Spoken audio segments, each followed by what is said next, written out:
She thought he was just a broke U.S. traveler, but when he showed up in a limousine to confess his love, her world turned upside down. "Excuse me," came the unfamiliar voice, low but clear, tinged with an American accent. Anna looked up from her ledger, her pen pausing mid-word.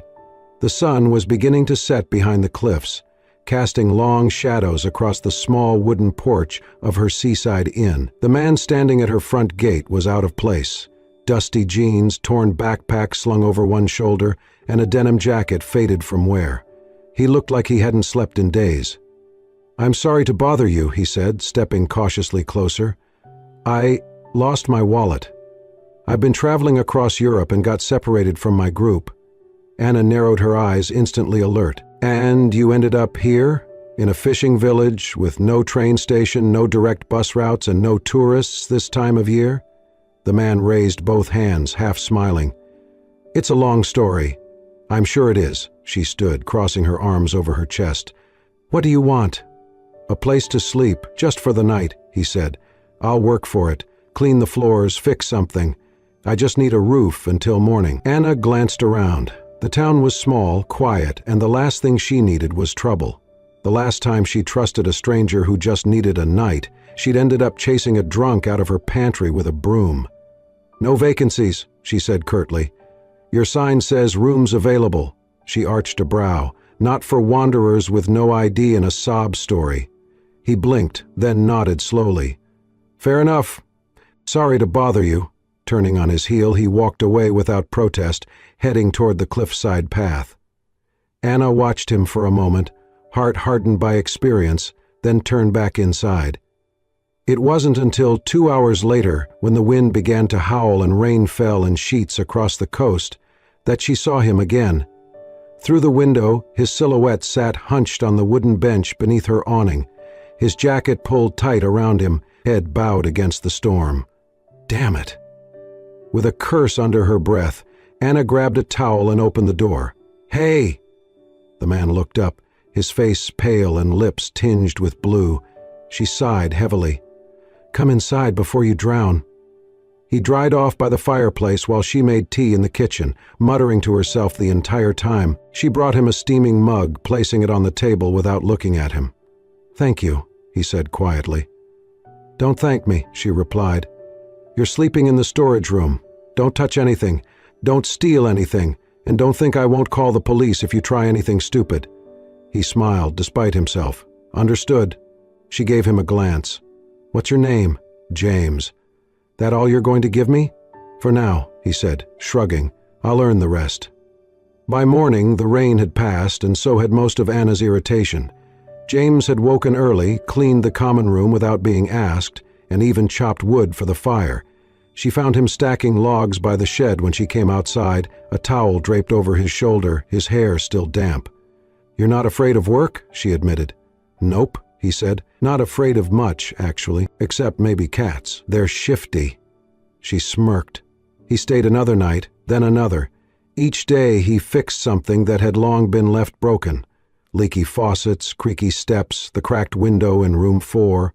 He cooked simple meals for the two of them, and though he never said much about himself, he listened when she talked. It was strange having someone around. For 2 years since her mother's death, Anna had run the inn alone, turning down offers from corporations to buy it, refusing to turn her home into another overpriced resort. She didn't trust easily, not after what happened with Mark. But James was different. She still didn't trust him, not completely, but she noticed the way he never asked for anything, not even when his boots were soaked or when his hands blistered from hammering boards. He never crossed boundaries, never pried into her life. He just existed quietly, like he had all the time in the world to wait for her to make up her mind about him. One evening, as they sat on the back porch watching the waves crash beneath the cliffs, James broke the silence. "Thank you," he said. "For what?" "For not leaving me out there in the rain." Anna glanced at him. "I almost did." He smiled. "Yeah, but you didn't." She didn't reply, but something warm flickered in her chest. Maybe it was the firelight. Maybe it was the way he looked at the sea, like it held secrets only he could hear. Maybe it was the way she had started to wait for him in the mornings without even realizing it. Whatever it was dangerous. And she wasn't ready for dangerous. Not yet. The days settled into a rhythm, uneven, unpredictable, but strangely comforting. Anna ran her inn like a captain at sea, efficient, disciplined, no nonsense. Every towel folded to a precise square, every booking logged, color-coded. Breakfast served at 7:30 sharp, no exceptions. James, on the other hand, seemed to float through the hours like a leaf on the wind. He wandered barefoot through the garden, hummed old rock ballads while sweeping the porch, and had an uncanny knack for striking up conversations with the few guests brave enough to visit in the off-season. "Do you always whistle while you work?" Anna asked one morning, arms crossed, as she watched him wash the front windows. Wrong side of the squeegee, of course. James turned with a grin. "Only when I'm happy." She arched an eyebrow. "You've been here 2 weeks, doing grunt work, living in a storage room. What exactly are you so happy about?" He shrugged. "Sun's out, roof over my head, free coffee. That's more than most people have." She couldn't argue with that logic, but it frustrated her all the same, his constant optimism, his ability to shrug off life's weight like it was nothing. He didn't belong in her neat, orderly world, and yet he didn't seem to be leaving. "Why are you still here?" she asked one evening as they locked up the inn together. James tilted his head. "Do you want me to leave?" Anna hesitated. "That's not what I asked." He smiled. "Well, I'm still here because I like it. It's quiet, peaceful. The ocean's beautiful. You make good soup." She rolled her eyes. "That's hardly a reason. I've stayed for less." She didn't know what that meant, and he didn't elaborate. James never talked about his past, not once. He joked, he listened, he worked hard. But when the conversation turned personal, he sidestepped it like a seasoned dancer. Anna, on the other hand, kept everything close to the vest. She wasn't cold, not exactly, but there was a steel wall around her that James couldn't quite see through. She'd been hurt. Anyone could tell. The way she flinched at compliments, the way she stiffened when he stood too close. One afternoon, while painting the fence together, James asked casually, "So who broke your heart?" Anna didn't answer. She just handed him the paintbrush and walked away. Later that night, he found a note taped to his door. "Don't ask questions you're not ready to hear the answers to." He smiled and didn't bring it up again. Despite their differences, or maybe because of them, moments kept sneaking in, quiet, unexpected moments that caught Anna off guard, like the time she found him in the kitchen, trying to bake banana bread and somehow mistaking salt for sugar. She burst out laughing for the first time in months. Or the night the power went out during a storm, and he lit candles all around the dining room and told ghost stories in an exaggerated southern accent, making her laugh until she cried. And then there was the morning she overslept, something she never did, and woke to find breakfast already made, dishes washed, and fresh coffee waiting. "You're slipping," James teased as she stumbled into the kitchen. "Thought you were some kind of hospitality ninja." "Don't get used to it," she muttered, but her cheeks were pink. She didn't understand it, this connection, this undercurrent of warmth that lingered between their snark and silence. It was chaos in her perfectly managed world, but somehow the place didn't feel empty when he was in it. Still, she kept him at arm's length, refused to ask about the phone she once saw him lock in a drawer, refused to wonder how someone who claimed to be broke spoke fluent French to a tourist or fixed a broken espresso machine like a pro. She didn't ask why he avoided town, why he never went farther than the cliffs, or why he sometimes stared out at the sea like it was calling him home, and he never offered. Whatever ghosts haunted them, they danced quietly between the walls of that inn. For now, that was enough. But deep down, both of them knew the peace wouldn't last forever. The wind howled like a wild animal that night, rattling the shutters and slamming waves against the cliffs with a fury that shook the very bones of the inn. Anna stood by the back door, raincoat pulled tight around her, peering out into the storm. The old supply shed down by the edge of the property had been making strange noises all evening. She'd put off checking it earlier, but something gnawed at her now. Instinct or habit, she wasn't sure. She grabbed a flashlight and stepped into the rain. The wind nearly ripped the door from her hand. She pushed forward, boots squelching in the soaked earth, water soaking through her jeans in seconds. James had offered to check it earlier, but she'd waved him off. "I can handle it," she'd said. She always said that. The rain lashed her face as she made her way down the slippery path toward the shed. The beam of her flashlight danced wildly with each gust of wind. She never saw the loose stone. Her foot slipped, skidding out from beneath her, and in an instant she was falling, sliding down the slope toward the cliff's edge, the flashlight flying from her grip. She screamed, but the wind stole the sound. Her hands scrabbled for purchase on wet grass, nails digging into mud, but gravity won. She slammed into a ledge a few feet down, hard, and cried out in pain. Her ankle twisted beneath her, and she couldn't move. Rain poured down her face. The sea roared just below. And then, footsteps. Fast. Heavy. Anna. James. "Down here," she shouted hoarsely. She saw his face appear over the edge a second later, soaked and frantic. "Hold on, I'm coming down." "Don't be stupid," she called. "You'll fall too." But he didn't listen. He slid down the same path she had, expertly maneuvering over the rocks, using his jacket as leverage to brace against a tree. When he reached her, he dropped to his knees. "Are you hurt?" "My ankle," she gasped. "I can't move it." He didn't hesitate.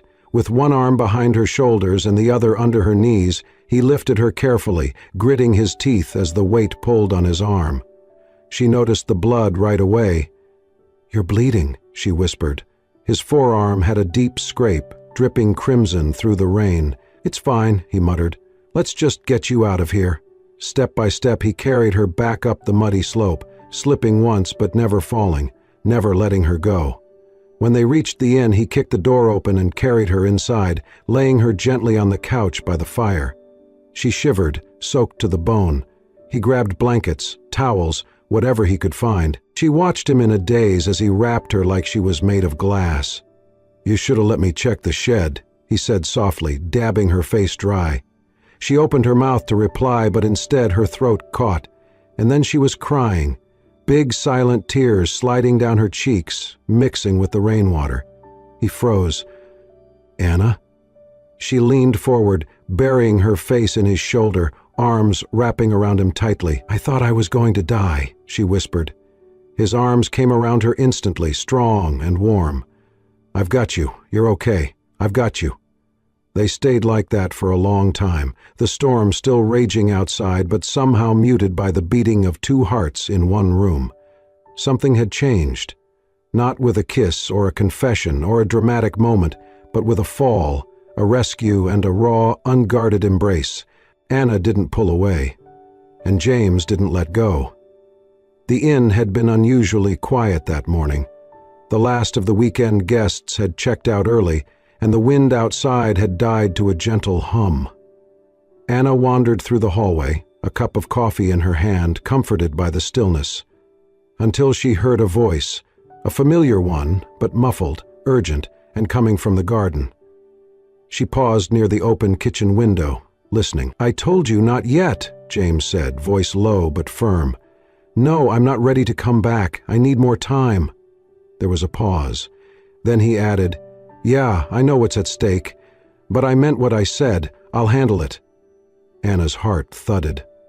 The voice was unmistakably his, calm but sharpened, speaking in flawless American English, but the words didn't fit the carefree, drifting handyman she had come to know. She leaned closer and peeked through the curtains.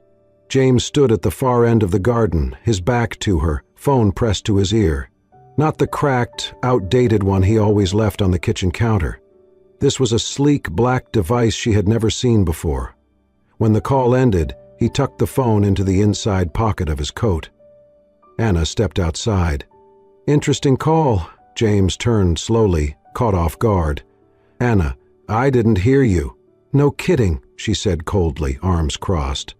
"Who were you talking to?" He blinked. "It was just—" "Don't lie." Silence stretched between them like a wire pulled taut. Finally James sighed and rubbed the back of his neck. "It's complicated." Her eyes narrowed. "That's not an answer." "I can't explain. Not now." "Why?" she snapped. "Because you're not who you say you are." Because you're using a second phone you've been hiding since the day you got here?" He looked away. "That's what I thought," she whispered. "Anna, listen." "No," she cut him off. "I let you into my home, my life. I trusted you." "I never asked for that," he said quietly. "I told you I was passing through. And yet here you are, still, pretending, making me believe you're just some guy with a broken past and a good heart." His expression shifted, pain flashing through his eyes. "You think I'm conning you?" he said. "I don't know what to think," she replied, "'cause clearly, I don't know you at all." He took a step forward. "Just give me time, please." "Time for what? To disappear in the night? To call whoever that was and tell them the job's done?" "Anna, I want you gone," she said, voice shaking. "Today." James stood frozen like he wanted to say something more, but then he nodded once.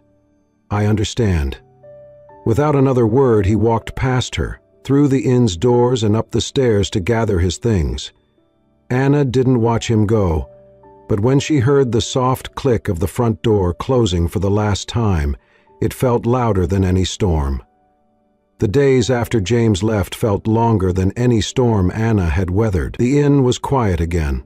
Too quiet. Without his humming, his off-key singing in the kitchen, the odd laughter he used to pull from her without trying, everything felt hollow. But pride held her back. She had made her decision, and she would not be the fool who second-guessed it. Then came the morning everything changed. It started like any other, the smell of brewed coffee, the hum of the heater, and her father, Mr. Lawrence sitting at his usual spot by the window, sipping tea and watching the waves. Anna was pouring his second cup when she heard it, a sharp, rasping breath. Then his hand slipped from the table. "Dad?" He tried to speak, but the words came out garbled. His eyes rolled back. "Dad!" she screamed. The teacup shattered on the floor as she rushed to him. His body was limp, his breathing shallow and uneven. Panic gripped her as she tried to lift him, to get a response. He wasn't moving. She fumbled for her phone with trembling fingers, but in the chaos, it slipped from her grasp and clattered beneath the counter. "Somebody help!" she cried. "Please, someone!" And then, he was there, James, bursting through the door like a storm of his own, soaked from the rain, eyes blazing. He dropped to his knees beside her father and assessed the situation in a heartbeat. "He's having a stroke," James said urgently. "Call emergency now." Anna stared, frozen. "My phone, it fell." James was already pulling his own from his pocket, dialing emergency services with one hand while starting CPR with the other. "Stay with me, sir," he said calmly as he began chest compressions. "Don't you dare give up now." Anna watched in disbelief, tears streaming down her face. He was supposed to be gone, but he had never really left. She dropped beside him, holding her father's hand, whispering prayers between sobs. "Please, please don't take him from me too." The ambulance arrived minutes later. Paramedics took over, and Anna followed them out, holding her father's hand until the very last second before he was lifted into the vehicle. James stood back, silent, rain dripping from his coat. When the ambulance disappeared down the hill, Anna turned to face him. Her eyes were red, her voice raw. "Why?" He looked at her with that same quiet steadiness she had come to know. "Why did you come back?" she asked. "Why were you even here?" "I never really left," he said softly. "I stayed nearby. I needed to make sure you were okay." She shook her head, overwhelmed. "But I told you to go. I said—" "I know what you said," James interrupted gently. "But you didn't mean it. Not all of it. And even if you did, I still couldn't stay away." Her voice cracked. "You saved his life." James took a step forward, eyes searching hers. "Because he's your father. And you're not just someone I lived with. You're not just some innkeeper in a town I stumbled into." "Then what am I?" she asked, voice barely a whisper. He hesitated, then said with quiet conviction, "You're the only place I've ever felt at home." Anna stared at him, her breath catching. Tears rolled down her cheeks again, but this time they weren't from fear. She stepped forward, reached for his hand, and gripped it tightly. "I don't know who you are, James. I don't know why you lied, or what you're hiding," she whispered. "But I know you didn't have to come back, and you did." His voice was hoarse. "I never left, not really, not in here." He touched his chest. And in that moment, Anna believed him. Whatever secrets he held, his heart had never lied. The days that followed her father's emergency were a blur. Mr. Laurent was stable, recovering slowly in the hospital, and Anna spent most of her time by his side. But even as she tended to her father's needs, her thoughts drifted constantly to James. He had vanished, just like that. After saving her father's life, after holding her hand, saying things that felt real, he had disappeared without a word, again, and this time it hurt worse. She searched for him in every corner of the village, asked quietly at the cafe, the marina, even the post office. Nothing, no one had seen him. It was as if he had been a dream, one she should never have let herself believe in. 3 days later, the stillness shattered. It began with a sound Anna had never heard in the village before, the purr of a luxury engine, smooth and deep. Curious locals peeked through their windows as a long black limousine pulled up in front of the inn. The villagers gathered like moths to a flame. Whispers rose in the wind. "Who is that? Someone famous? Must be some rich American." Anna was behind the reception counter when the doors of the limousine opened. The first to emerge was a man in a sleek gray suit and earpiece, clearly a bodyguard. Then came another in tailored navy, holding a leather folder. And then, James, but not the James she knew. He stepped out of the car like he belonged in another world. His dark suit hugged his frame perfectly. His shoes gleamed. His hair was swept back, every inch of him polished and poised. Gone were the worn jeans, the boyish smiles, the humble hands that fixed broken fences. This man was powerful, commanding. A stranger. Anna stood frozen behind the counter, her breath caught somewhere between awe and betrayal. James walked toward the door with calm certainty, the bodyguard and assistant flanking him like shadows. When he entered, the bell above the door jingled softly, an oddly ordinary sound in the midst of something so surreal. He paused at the threshold, his eyes searching for her. When they met hers, something flickered in his expression. "Anna," he said softly. She didn't respond, couldn't. Her legs locked beneath her. The townsfolk outside whispered furiously. "Why are you here?" she finally asked, her voice cool, controlled. "I came to explain," he said. "Explain what?" she snapped. "That you've been lying to me from the moment we met?" "I never lied," he said gently. "I just didn't tell the whole truth." Her laugh was dry. "That's the same thing." He stepped closer. "My name is James Donovan. My family owns Donovan Media Group, based in New York." Anna blinked, stunned. "I needed to get away," he continued, "from the expectations, the politics, the image. I wanted to see the world without being followed by cameras or catered to by assistants. I wanted something real. So you decided to play the poor traveler and land in my inn?" Her voice trembled with restrained emotion. "No," he said. "That part wasn't planned. I got lost. Literally. I was supposed to meet a friend in Marseille and ended up taking the wrong train. When I found this village, it felt peaceful. I was going to stay one night. And instead you stayed in my home," she said. "You shared my table, my life." He nodded. "Because the longer I stayed, the more I didn't want to leave." Anna looked down, her hands clenched into fists. "You let me think you were someone else. I opened up to you. I trusted you." "I know," he said quickly, "and I'll never forgive myself for breaking that trust." She looked at him again, this man in the perfect suit with the perfect name, standing in the same spot where a barefoot, rain-soaked James once knelt beside her father and saved his life. "You should go," she said, her voice barely a whisper. James's jaw tensed.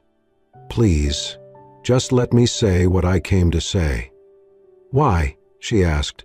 "So you can soothe your guilt and go back to your penthouse?" "No," he said. "So I can tell you that none of that matters. Not the money, not the name, not the suit. The only real thing I found was you." She stared at him, unmoved. He took a breath. "I'm still the man who made you banana bread with salt, the man who got stung trying to fix your rose bushes, the man who listened to your silence and waited for your trust." Silence stretched between them. Then Anna said quietly, "You lied by omission, and it hurts more than any spoken lie." James nodded, his voice almost broken. "I know." He placed a small envelope on the counter. "This is a deed," he said, "transferring partial ownership of the inn to your name alone. No strings, no thanks needed, just protection, in case you ever need it." She didn't touch it. He turned toward the door, his shoulders heavy, and when he stepped outside, the whispers returned. Anna stood behind the glass, watching him walk away, her world spinning. He hadn't come back as a wanderer, he had come back as a king, but the man she had fallen for had always just been James, and she wasn't sure which version she missed more. It had been a week since the limousine vanished down the old cobbled road, a week since James left the inn behind again. But this time, it wasn't silence that filled Anna's days. It was noise. Noise in her chest, in her thoughts, in her heart. She replayed every word he said, every touch, every moment that had felt real, but was it?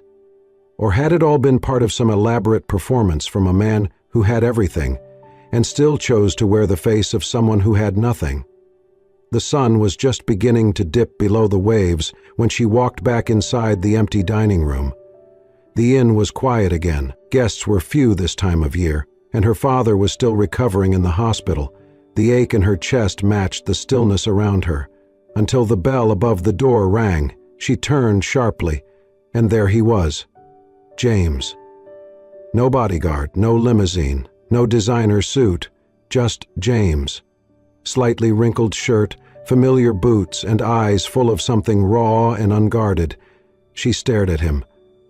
"You're back. I had to be. You shouldn't be here." "I know," he said quietly, "but I needed to try one more time." He stepped closer, holding a worn leather folder in his hands. "I brought the truth this time, all of it. No masks, no hidden phones." He laid it gently on the counter. "That's my file, my ID, my family records. Everything. You can read it, you can verify it. But none of it matters unless you understand one thing." She folded her arms. "Which is?" He met her gaze, eyes steady. "I never meant to deceive you. I just needed to be someone without a title, for once, to be looked at without the weight of wealth or expectation. You gave me that. You looked at me and saw a man, not a brand." She shook her head, struggling. "And yet you still let me fall for someone who wasn't real." "No," he said softly, stepping even closer. "The man who held your father's hand, who baked the worst banana bread in France, who waited in the rain just to make sure you were safe, that man was always real." Anna's lips parted, but no words came. James took a slow breath, reached into his pocket, and pulled out a small, unmarked velvet box. He dropped to one knee. Anna's breath caught. "I'm not offering you Donovan Media. I'm not offering you my last name or my wealth or my world," he said. "I'm offering you the worst parts of me, the scared parts, the bruised parts, the ones that don't make headlines. I want to love you with the poorest heart I have, because that's the only version of me that ever truly belonged to you." Tears welled in her eyes. "I have everything, Anna," he whispered, "but none of it means anything without you. You're the only thing that's ever made me feel human." She covered her mouth with one hand, overwhelmed.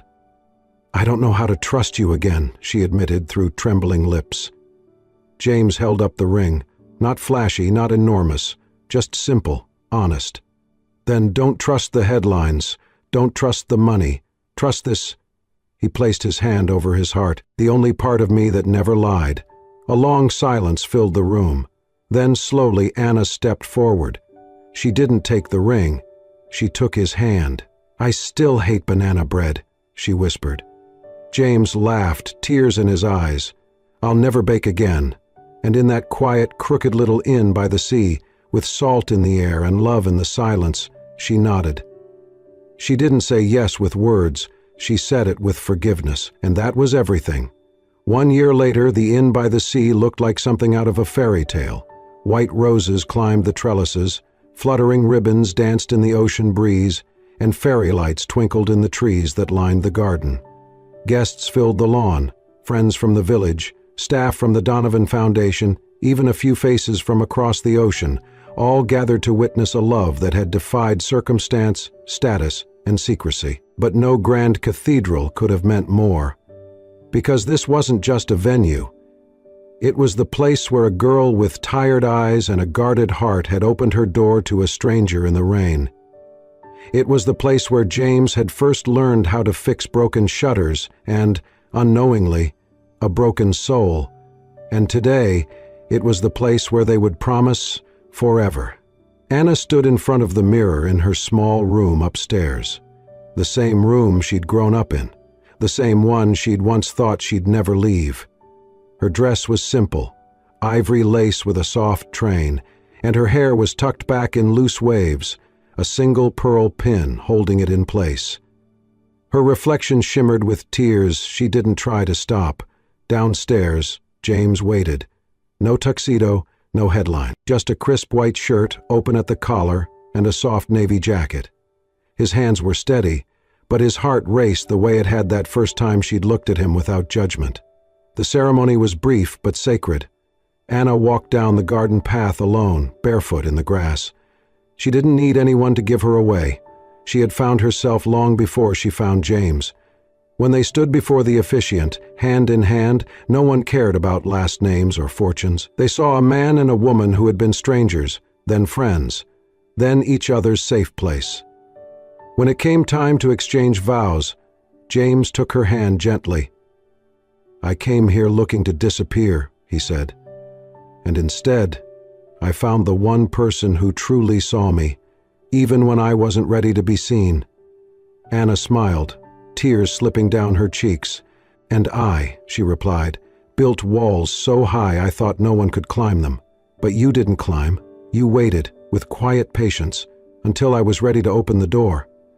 When the words were said and the rings exchanged, the crowd erupted in soft applause, and James kissed her like he had nothing to prove and everything to protect. That night, under a sky scattered with stars, James stood beside her in the garden. "There's something I want to show you," he said. He led her to the edge of the property where the inn met the cliffs. There, newly posted on a wooden sign, were the words, "The Haven Project, a seaside retreat for families in need." Anna gasped softly. "I transferred the land," James said. "The entire estate. It's yours now, yours to shape into whatever brings you peace." "I thought you loved this place as it is," she whispered. "I love it because of what it gave me," he replied. "Now it's time for it to give to others." Anna turned to him, overwhelmed. "How do you always know exactly what my heart needs?" James stepped closer, cupped her face with both hands, and pressed his forehead to hers. "You thought I was just a lost traveler," he murmured. She smiled through her tears. "You were." He kissed her gently, then whispered against her skin, "But you were the one who brought me home." Thank you for joining us on this unforgettable journey. From a rainy night outside a humble inn to a wedding under the stars. James and Anna's story reminds us that love isn't found in wealth or status, but in quiet moments, honest hearts, and the courage to stay when it's easier to walk away. If this story touched your soul, made you smile, or even brought a tear to your eye, please consider supporting more stories like this by hitting that subscribe button. And don't forget to turn on the notification bell so you never miss the next story that might just change your day or your life. At Soul Stirring Stories, we believe that sometimes a single story can heal a heart. A single moment can rewrite a life, and love, when it's real, is always worth the wait. Until next time, keep believing in second chances, keep your heart open, and always remember, the most powerful stories are the ones that find you when you least expect them. This is Soul Stirring Stories, where every tale whispers to your heart.